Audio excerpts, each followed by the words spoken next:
আমাদেরকে এত নিয়ামত দিয়েছেন। আল্লাহ পাক নিজেই বলতেছেন ওয়া ইন তাউদ্দু নি'মাতাল্লাহি লা তুহসুহা। আল্লাহ পাক বলেন যে আমি তোমাদেরকে এত নাজ নিয়ামত দিয়েছি যে তোমরা যদি আমি আল্লাহর নিয়ামতের কথা গণনা শুরু করে দাও কঠিন কালেও গণনা করে শেষ করতে পারবে না। অন্য আয়াতে আল্লাহ পাক বলেন কুল লাউ কানাল বাহরু মিদাদাল লিকালিমাতি রাব্বি লানাফিযাল বাহরু ক্বাবলা আন তানফাদা কালিমাতু রাব্বি ওয়ালাউ জিনা বিমিসলিহি মাদাদা। আল্লাহ পাক বলেন আমি যে তোমাদেরকে যে নিয়ামত দিয়েছি সেই নিয়ামতের কথা তোমরা যদি লিখতে চাও, লেখার জন্য সমগ্র পৃথিবীর যত সমুদ্র আছে সকল সমুদ্রের পানিগুলিকে দেয়া যদি তোমরা কালি বানাও, শুধু আটলান্টিক মহাসাগর নয়, ভারত মহাসাগর নয়, প্রশান্ত মহাসাগর সহ আল্লাহ পাক বলেন সমগ্র পৃথিবীর যত সাগর নদী নালা আছে সব পানি দেয়া যদি তোমরা কালি বানাও, আর সমগ্র পৃথিবীর ভিতরে যত গাছপালা তরলতা আছে সকল বৃক্ষরাজি দেয়া যদি তোমরা কলম বানাও, ওই কলমের ভিতরে সমগ্র কালি ভরে আমি আল্লাহ পাকের নিয়ামতের কথা লিখতে থাকো, কলম শেষ হবে, কালি শেষ হবে, মগর আমি আল্লাহ পাকের নিয়ামতের কথা তোমরা লিখে শেষ করতে পারবে না।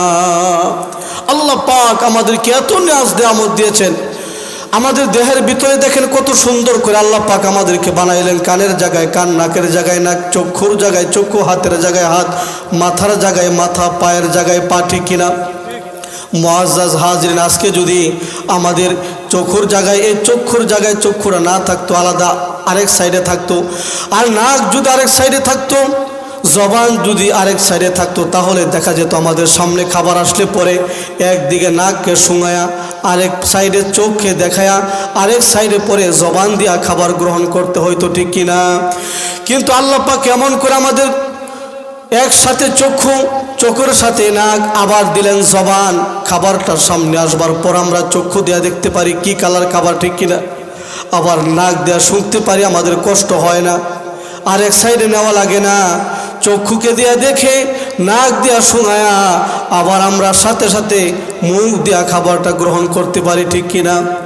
শুধু তাই না, এই যে চক্ষু আল্লাহ পাক যে জায়গায় দিলেন আরেকটু উপরে যদি আল্লাহ পাক দিতেন, কপালের মধ্যে যদি দিতেন, তাহলে যুবকরা যে ফুটবল খেলে, ফুটবল খেলার সময় আর মাথা দিয়া কপালের মধ্যে হেড নিতে পারতো না, ঠিক কিনা? কারণ চোখের মধ্যে লেগে চোখটা ডিমের মতো পুষ হয়ে যেত। এজন্য আল্লাহ পাক অনুগ্রহ করে কপালের নিচে আস্তে করে চক্ষুটাকে বসায় দিলেন। পরি সুবহানাল্লাহ। আমার প্রিয় ভাইরা, এই যে দেখেন কানটা আল্লাহ পাক যে দিলেন, অনেকেই তো মনে করে আওয়াজটা সুন্দরভাবে আস্তে করে দিলে কানের ভিতরে চলে যাচ্ছে, কিন্তু আপনি কানের বাহিরে যে অংশটুকু আছে এই কানের বাহিরের অংশটুকু যদি কেটে কান কাটা রমজান বানিয়ে দেন কাকেও, তাহলে কঠিন কালেও বাহিরের আওয়াজ আর কানের ভিতরে যাবে না। এমনিভাবে আল্লাহ পাক এত সুন্দর করে বানাইলেন, পেজ দিয়া কানের ভিতরে আওয়াজটুকু যায়, আস্তে করে আওয়াজ দিলেও সঙ্গে সঙ্গে মুহূর্তের ভিতরে মানুষটা আওয়াজটা শুনতে পায়, ঠিক কিনা? তো কান আল্লাহ পাক যে জায়গায় দিলেন সেটা আমাদের জন্য সুবিধা, কিন্তু দুইটা কান যদি আমাদের দুই হাতের বগলের নিচে দিতেন, বক্তা কথা বলতো, আমাদের শুনতে হয়তো কত কষ্ট করে, দুই হাত উপরে তুলে বক্তার কথা আমাদের শুনতে হয়তো, ঠিক কিনা? বক্তা যে কথা বলতেছেন, বয়ান করতেছেন, তাকরির পেশ করতেছেন, শুনতে গেলে আমাদের দুইটা হাতটাকে তুলে, কারণ কান হলো বগলের নিচে, কিন্তু আল্লাহ পাক দুই কানকে দুই হাতের বগলের নিচে না দেয়া বান্দাদের সুবিধার্থে এত সুন্দর করে দিলেন। আওয়াজটা শুনবার সঙ্গে সঙ্গে, আওয়াজটা হওয়ার সঙ্গে সঙ্গে তারা দুই কানে শুনতে পায়, ঠিক কিনা? মুআজ্জাজ হাজরিন, দেখেন আমাদের মুখের ভিতরে ছোট একটা আলা জিহ্বা আছে। অনেকে প্রশ্ন করতে পারেন যে আলা জিহ্বাটা আল্লাহ পাক কেন দিয়েছেন? এত বড় সুন্দর জিহ্বা থাকবার পর তাহলে মুখের ভিতরে আবার আলা জিহ্বা কেন? আমি এক বক্তার বয়ান শুনতেছিলাম, উনি তিলাওয়াত করতেছিলেন ইন্না আতাইনাকাল কাউসার, রটাকে ভালোভাবে পুর করতে পারতেছিলেন না। আমি আমার উস্তাদকে জিজ্ঞাসা করলাম, হুজুর এত বড় বক্তা, ওনার র পুর হচ্ছে না, কারণটা কি? হুজুর বললেন, বাবারে আমি শুনতে পেলাম যে ওই বক্তার আলা জিহ্বাটা একটু ছোট, এজন্য তার জিহ্বার ভিতর থেকে, গলার ভিতর থেকে রটা পুর হয়ে আসতেছে না। দেখেন আল্লাহ পাক আমাদেরকে সুন্দরভাবে আমাদের মনের ভাব প্রকাশ করবার জন্য, কোরআন তেলাওয়াত করার জন্য, জিকিরটাকে সুন্দর করে করবার জন্য আল্লাহ পাক আমাদের মুখের ভিতরে আলা জিহ্বাটাকে আস্তে করে বসিয়ে দিলেন। পরি সুবহানাল্লাহ। সুন্দরভাবে বসিয়ে দিলেন। এটা হলো দেহের ভিতরে কত নিয়ামত। হার্ট দিলেন, কান দিলেন, বক্ষ দিলেন, সব দিলেন। কেন? যে বান্দা আমাকে ডাকবে। আমাদের সুবিধার্থে আল্লাহ পাক দুনিয়াতে সব দিলেন। এখন আমাদের দায়িত্ব হলো ওনাকে ডাকা। মুআজ্জাজ হাজিরিন, দেখেন আল্লাহ পাক কত নিয়ামত দিয়েছেন। একটা শুধু কলা গাছ, তার আগায় পানি, গোড়ায় পানি, পাতায় পাতায় পানি। ওই কলা গাছটা কাটলে এক বালতি পানি ছাড়া কিচ্ছু হবে না, ঠিক কিনা? কিন্তু ওই পানির ভেতর থেকে আল্লাহ পাক আমাদেরকে পাকা কলা বের করে খাওয়াচ্ছেন, ঠিক কিনা? এই পানির ভেতর থেকে আল্লাহ পাক সুন্দর সুমিষ্ট পাকা কলা বের করে খাওয়াচ্ছেন। শুধু এখানে খান্ত না, এই যে শীতের মৌসুম আসছে, আপনারা দেখবেন খেজুর গাছের গলা ছোলায় সন্ধ্যাবেলা যদি আপনি কলসি ঝুলিয়ে দেন, সকালবেলা দেখবেন ওই কলসটা রসে ভরপুর হয়ে গেছে, ঠিক কিনা? আপনি শীতের মৌসুমে খেজুর গাছ না, কাঁঠাল গাছ, আম গাছ, জাম গাছ, লেচু গাছ বলেন, যত গাছ বলেন না কেন, একদিন নয়, এক সপ্তাহ নয়, এক মাস নয়, মাসের পর মাস যদি আপনি সন্ধ্যাবেলা গলা চুলে কলসি ঝুলাই দেন, সকালবেলা দেখবেন এক ফোঁটা রস নাই। কিন্তু আল্লাহ পাক শীতের মৌসুমে খেজুর গাছের ভিতরে রসের সাগর দিয়া দিলেন। এটা কেন দিলেন? আমাদের জন্য দিয়েছেন। এজন্য সে আল্লাহর ইবাদত করতে হবে না? সে আল্লাহ পাকের শুকরিয়া আদায় করতে হবে, সে আল্লাহ পাকের ইবাদত করতে হবে, সে আল্লাহ পাককে ডাকতে হবে। মুআজ্জাজ হাজিরিন, আমি আপনাদের সম্মুখে একখানা আয়াত তেলাওয়াত করেছি। নবীজির অসংখ্য হাদিস থেকে একখানা হাদিস তেলাওয়াত করেছি। সে আয়াত এবং হাদিসকে সামনে রেখে কিছু কথা বলবো। ওয়ামা তাওফীকি ইল্লা বিল্লাহ। আল্লাহ পাক বলেন, উতলু মা উহিয়া ইলাইকা মিনাল কিতাবি ওয়া আকিমিস সালাহ ইন্নাস সালাতা তানহা আনিল ফাহশাই ওয়াল মুনকার ওয়া লাযিকরুল্লাহি আকবার ওয়াল্লাহু ইয়ালামু মা তাসনাউন। আল্লাহ পাক বলেন, ইন্নাস সালাতা তানহা আনিল ফাহশাই ওয়াল মুনকার। নামাজটা তোমাকে সকল ফাহশা কাজ থেকে বিরত রাখবে, ঠিক কিনা? নামাজ যদি আমরা পড়ি গুরুত্ব সহকারে ইহতিমামের সাথে, যেইভাবে আল্লাহ পাক বলেছেন এবং ওনার হাবিব যেইভাবে হাদিসে বর্ণনা করেছেন, সেইভাবে যদি আমরা নামাজ পড়ি, তাহলে নামাজ আমাদের সকলকে সকল ফাহশা কাজ থেকে বিরত রাখবে। কিন্তু নামাজ আমরা পড়ি না, নামাজি হিসেবে পরিচয় আমরা দেই না। একজন মানুষের ঈমান আনার পর সর্বপ্রথম বড় পরিচয় হলো নামাজি হওয়া, ঠিক কিনা? হাসরে ময়দানে নামাজি পরিচয় দিতে চাইবে। নামাজি পরিচয় যারা দিতে পারবে না, যারা সেজদা দিতে পারবে না, যারা সেজদা দিয়েছে এই সাক্ষ্য দিতে পারবে না, নামাজি পরিচয় দিতে যারা পারবে না, তারা অর্ধমুখী হয়ে জাহান্নামে যাওয়া লাগবে, ঠিক কিনা? এজন্য একজন মানুষের ঈমান আনার পর সর্বপ্রথম সবার আগে সবচেয়ে বড় পরিচয় হলো কি? নামাজি হওয়া। একজন মানুষ যদি নামাজ না পড়ে, নবীজি কি বলেছেন? ক্বালা নবী সাল্লাল্লাহু আলাইহি ওয়াসাল্লাম, الصلاة عماد الدين من أقامها فقد أقام الدين ومن هدمها فقد هدم الدين। নবীজি বলেন, যে ব্যক্তি নামাজ প্রতিষ্ঠা করলো, যেই ব্যক্তি নামাজ পড়লো, সে তো দিনকে প্রতিষ্ঠিত করলো।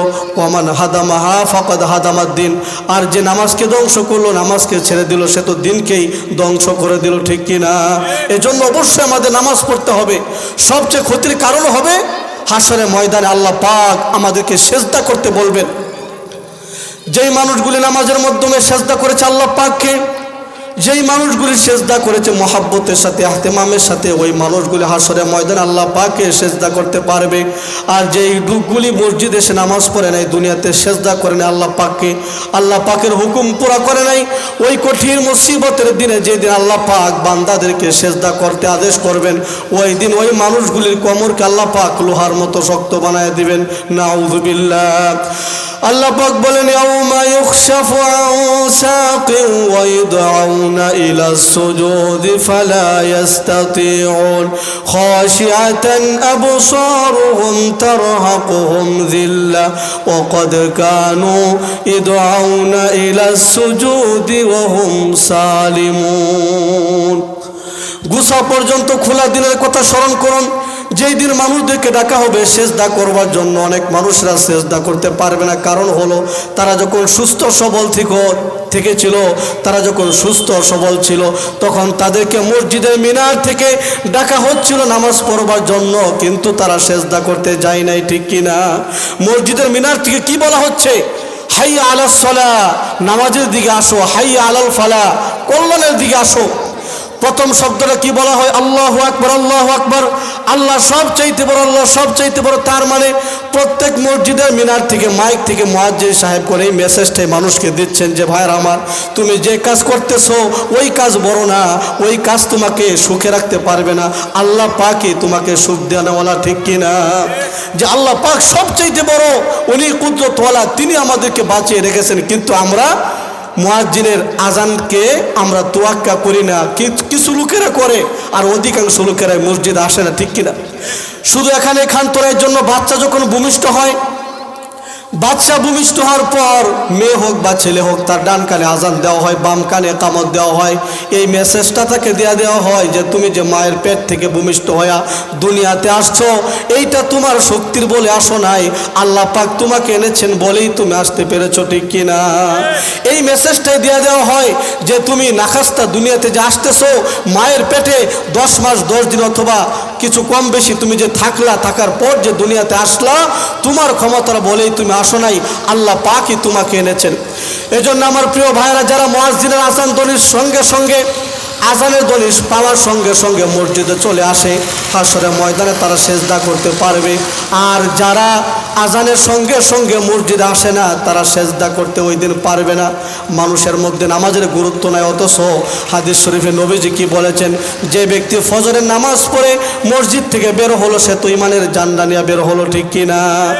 আমার প্রিয় ভাইয়ের, আমরা তো দুনিয়ার দামি মূল্যবান জিনিস কিন্তু শুধু বুঝি একটা রুকুর দাম কত, একটা সেজদার দাম কত, একটা তসবির দাম কত, আমাদের কাছে তার গুরুত্ব নাই। কিন্তু আমাদের দুনিয়ার বাড়ি গাড়ির দামের মূল্য আছে, ঠিক কিনা? জমির মূল্য আছে, সন্তানের দাম আছে, আমাদের কাছে সম্পদের দাম মনে হয়, মূল্যবান মনে হয়। কিন্তু নামাজ যে কত দামি একজন মুমিন মুসলমান চিন্তা করে দেখে না, ঠিক কিনা? হাদিস শরীফে আসছে, নবীজি বলছেন আস-সাজদাতুল ওয়াহিদা খায়রুম মিনাদ দুনিয়া ওয়া মা ফিহা। নবীজি বলেন একটা সেজদার এত দাম, দুনিয়ার মধ্যে যত কিছু আছে, যত মূল্যবান সম্পদ আছে, সব চাইতে আল্লাহ পাকের কাছে একটা বান্দার সেজদার দাম তার চাইতে আরো বেশি। ফজরের 2 রাকাত সুন্নত, হাদিস শরীফে আসছে সালাতুল ফাজর খায়রুম মিনাদ দুনিয়া ওয়া মা ফিহা। ফজরের 2 রাকাত সুন্নতের দাম এত, দুনিয়ার মধ্যে যত কিছু আছে, তার মানে দুনিয়ার মধ্যে যত খনি আছে, তেলের খনি বলেন, স্বর্ণের খনি বলেন, আর বিভিন্ন মণিমুক্তা দামি জিনিস বলেন, সব কিছুর মালিক যদি এক ব্যক্তি হয়ে যায়, এক ব্যক্তি হওয়ার পর সকল মালগুলিকে যদি আল্লাহ পাকের রাস্তায় সদকা করে দেয়, যতটুকু সওয়াব হবে। আর ফজরের 2 রাকাত সুন্নতের দাম আল্লাহ পাকের কাছে তার চাইতে বেশি। কিন্তু আমরা ওই সময় ঘুমিয়ে থাকি, ওই সময় আমরা ঘুমিয়ে থাকি।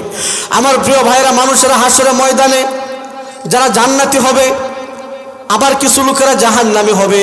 জান্নাতি লোকেরা জাহান্নামীদেরকে বলবে, তোমরা কেন আজকে জাহান্নামে আসলা?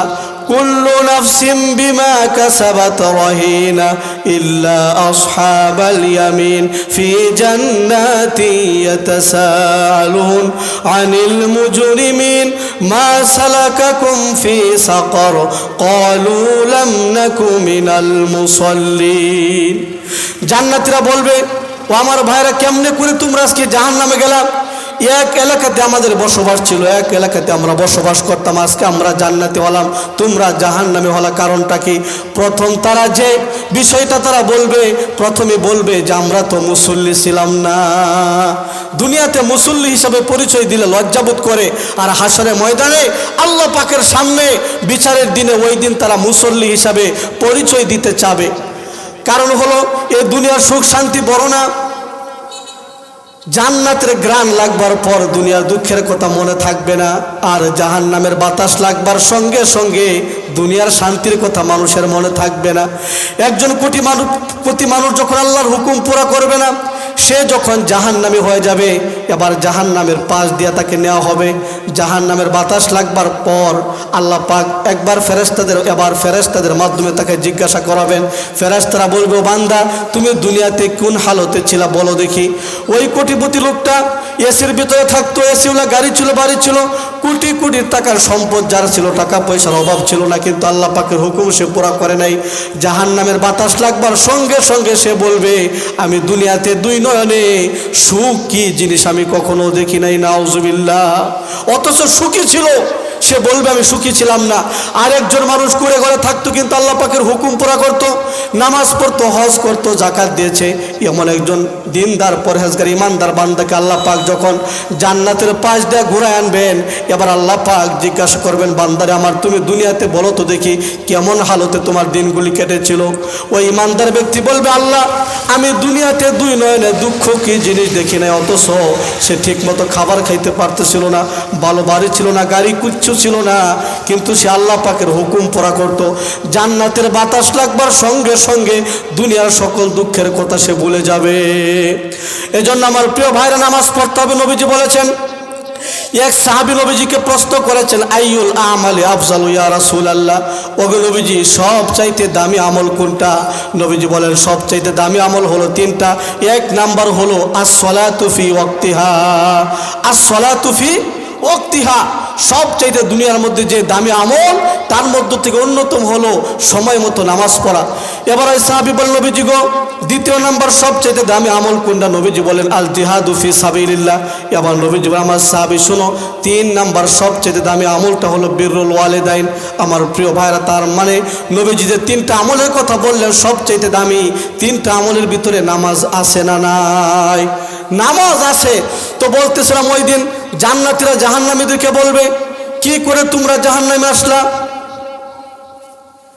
ইয়াসআলুনাকা আনিল মুজরিমিন মা সালাকাকুম ফি সাকার। জান্নাতীরা জাহান্নামীদেরকে বলবে, কেমনে তোমরা জাহান্নামে আসলা, কোন কারণে?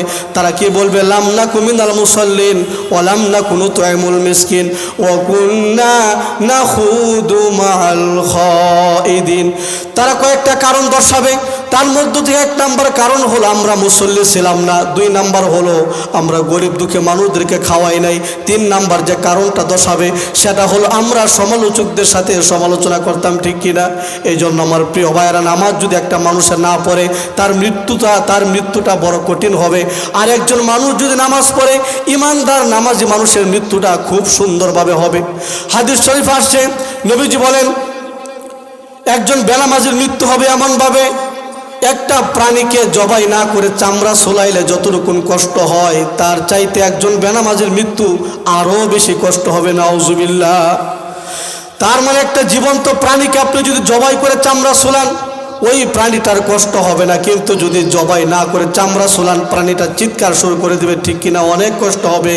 নবীজি বলেন একজন বেনামাজির মৃত্যু এমনভাবে হবে, ওই যে একটা প্রাণীকে জবাই না করে চামড়া সুলাইলে যতটুকুন কষ্ট হয়, বেনামাজের মৃত্যুটা তার চাইতে বেশি কষ্ট হবে।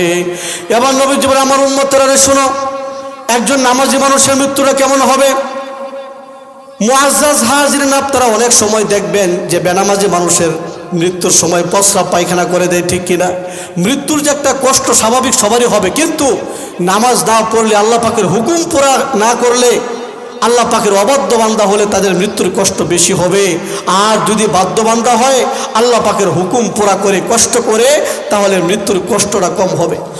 এবার নবীজি বলেন, আমার উম্মতেরা শোনো, একজন নামাজি মানুষের মৃত্যুটা কেমন হবে?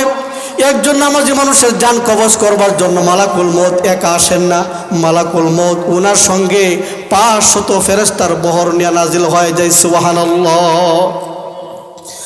500 ফেরেশতা ওনার সঙ্গে আসে, 500 ফেরেশতার হাতে থাকে এক এক রকম আতরদানি, একটা আতরের গ্রানের সাথে আরেকটা আতরের মিল নাই। 500 ফেরেশতা তাদের হাতে থাকে 500 আতরদানি, আর মালাকুল মউতের হাতে থাকে জান্নাতের রুমাল। ওই জান্নাতের রুমাল দিয়া ইমানদার ব্যক্তির জানটা আস্তে করে কবজ করে নিয়ে যায়, টেরও পায় না। নবীজি বলেন, বাচ্চা মায়ের বুকের দুধ খায়, যখন মা যদি হাত বুলিয়ে দেয়, বাচ্চা যতটুকু আরামে থাকে, একজন ইমানদার মানুষের জান কবজ মালাকুল মউত এমনভাবে করে, ওই ইমানদার মানুষ কখনো টের পায় না। শুধু এখানে খান্তর আমার প্রিয় ভাইয়েরা, এবার ইমানদার ব্যক্তিকে যখন কবরের মধ্যে তাকে রাখা হবে, কবরে আযাব আসতে থাকবে তাকে ধরার জন্য। এবার কবর আজাব যখন তার দিকে আসতে থাকবে, জোহরের নামাজ একটা বডি হইয়া কবর আজাবের সামনে দাঁড় হয়ে যাবে আর বলবে, দূর হও, দূর হও, আমি জোহরের নামাজ, তুমি দূর হয়ে যাও, তার কাছে এসো না, কারণ সে আমাকে হেফাজত করেছে। এবার এমনি করে আসরের নামাজ আরেকটা বডি হয় তার সামনে দাঁড়ায় যাবে, মাগরিব পর্যন্ত পাহারা দিবে। মাগরিবের নামাজ আরেকটা বডি হয়ে আসা পর্যন্ত পাহারা দিবে। ইয়াশার নামাজ আরেকটা বডি হয়ে ফজর পর্যন্ত পাহারা দিবে আর বলবে, দূর হও, দূর হও, দূরে যাও, দূরে যাও, আমি জোহরের নামাজ বা আমি ফজরের নামাজ, সে আমাকে রক্ষণাবেক্ষণ করেছে, আমি থাকা পর্যন্ত তুমি তার সামনে এসো না। এইভাবে করে ফজরের নামাজ জোহর পর্যন্ত একটা বডি হয়ে তাকে পাহারা দিবে। তার মানে কবর আযাব তার কাছে আসতে পারবে না, ঠিক কিনা? আমরা যদি নামাজ পড়ি, মরণের পরের জিন্দিগিটাও কি আল্লাহ পাক আমাদের জন্য সুন্দর করে দিবেন। আর যদি নামাজ না পড়ি, মৃত্যু কষ্ট হবে, হাসরে কষ্ট হবে, মিজানে কষ্ট হবে, ফুলচিরাতে কষ্ট হবে, সব গাড়িতেই কষ্ট হবে। আর যদি নামাজ আমরা পড়ি, মরণের পর আল্লাহ পাক আমাদেরকে জান্নাত দিয়া ধন্য করে ছাড়বেন, ঠিক কিনা? এই নামাজ পড়তে সবচেয়ে বড় বাধা হলো শয়তান, ঠিক কিনা? শয়তান আমাদেরকে ধোঁকা দেয়, দোকানে লাভ দেখায়, বলতে আরে ব্যবসা করো না, এখন যদি তুমি চলে যাও 5টা কাস্টমার আসবে, তাদেরকে কে মাল দিবে, তোমার 100 টাকা লাভ হয়ে যাবে। এটা হলো শয়তানের ওয়াসওয়াসা। আবার রাত্রে যখন আমরা ঘুমিয়ে থাকি, শয়তান ওয়াসওয়াসা দেয়, আরও ঘুমাও, সুন্দর করে ঘুমাও। তুমি যদি ঘুমাও তোমার স্বাস্থ্য ভালো থাকবে। অথচ মসজিদের মিনার থেকে মুয়াজ্জিনগণ ডাকেন, আস-সালাতু খায়রুম মিনান নাওম, ঠিক কিনা? শয়তান আমাদেরকে ধোঁকা দেয়। আল্লাহ পাকের সাথে ওয়াদা করেছে যে, আল্লাহ আমি আপনার বান্দাদেরকে জাহান্নামে নিয়ে যাব। আল্লাহ পাক যখন বলছিলেন আদমকে সেজদা করো, শয়তানের কারণ দোষে ছিল, খলাকতানি মিন নারি ওয়া খলাকতাহু মিন তিন।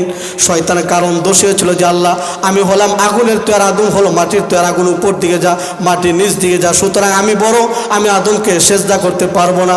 ওই সময় আল্লাহ পাক খুব তার প্রতি নারাজ হয়ে গিয়েছিলেন। সে জিন থেকে মুআল্লিমুল মালাইকা হয়ে গিয়েছিল ইবাদত করতে করতে। এবার আল্লাহ পাক বললেন, তুমি আমার আদেশ মানো নাই, তুমি আমার দরবার থেকে বের হয়ে যাও, রহমত থেকে বঞ্চিত হয়ে গেলা। এবার শয়তানকে যখন আল্লাহ পাক ওনার রহমত থেকে বের করে দিলেন, শয়তান বলল, আল্লাহ আপনি আমার শত শত বছরের জিকির নষ্ট করে দিয়েছেন, হাজার হাজার বছরের সালাত নষ্ট করে দিয়েছেন, আল্লাহ আমার কোনো দুঃখ নাই, কিন্তু আপনার কাছে আমি কয়েকটা ক্ষমতা চাই। আল্লাহ পাক বলেন, শয়তান রে কি ক্ষমতা বলো। রব্বুল আলামিন যখন বললেন, শয়তান রে বলো তোমার কি ক্ষমতা তুমি চাও। এবার শয়তান বলল, আল্লাহ আমাকে কিছু ক্ষমতা দেন। আল্লাহ পাক বলেন, চাও, অবশ্যই তোমাকে সেই ক্ষমতা দেওয়া হবে। এবার শয়তান বলল, আল্লাহ আমাকে কিয়ামত পর্যন্ত আপনি হায়াত দেন। আল্লাহ পাক বলেন, ইবলিস রে, শয়তান রে যা, আমি তোকে কিয়ামত পর্যন্ত হায়াত দিলাম। এবার শয়তান বলল, আল্লাহর একটা ক্ষমতা দেন। আল্লাহ পাক বলেন, শয়তান রে কি ক্ষমতা। শয়তান বলল, আল্লাহ আরেকটা ক্ষমতা হলো আমি যেন যে কোনো রূপ ধরতে পারি, যে কোনো সুরত আকৃতি যেন আমি ধরতে পারি, আমাকে এই ক্ষমতাটা দেন। আল্লাহ পাক বলেন, শয়তান রে যা, তোকে আমি এই ক্ষমতাও দিলাম, তুই যে কোনো আকৃতি রূপ ধরতে পারবি, কোনো সমস্যা হবে না। এবার শয়তান বলল, আল্লাহ আরেকটা ক্ষমতা দেন, আমি যেন আপনার বান্দিকে দিনেও ধোঁকা দিতে পারি, রাত্রেও ধোঁকা দিতে পারি, স্বপ্ন যুগেও যেন ধোঁকা দিতে পারি। আল্লাহ পাক বলেন, শয়তান রে যা, তোকে আমি এই ক্ষমতাও দিলাম, তুই আমার বান্দাকে শয়নে স্বপনে সব সময় ধোঁকা দিতে পারবি, কোনো সমস্যা হবে না। এবার শয়তান বলল, আল্লাহ আরেকটা ক্ষমতা দেন। এবার আল্লাহ পাক বলল, শয়তান রে কি ক্ষমতা বল না দেখি। এবার শয়তান বলল, আল্লাহ আমি যেন আপনার বান্দার রগ রেশায় ব্লাডে চলতে পারি, আপনি সেই ক্ষমতা দেন। আল্লাহ পাক বললেন, শয়তান রে যা, তোকে আমি এই ক্ষমতাও দিলাম। এবার শয়তান হেসে দিয়েছে। শয়তান বলল, আল্লাহ জান্নাত বানাইছেন কয়টা, জাহান্নাম বানাইছেন কয়টা।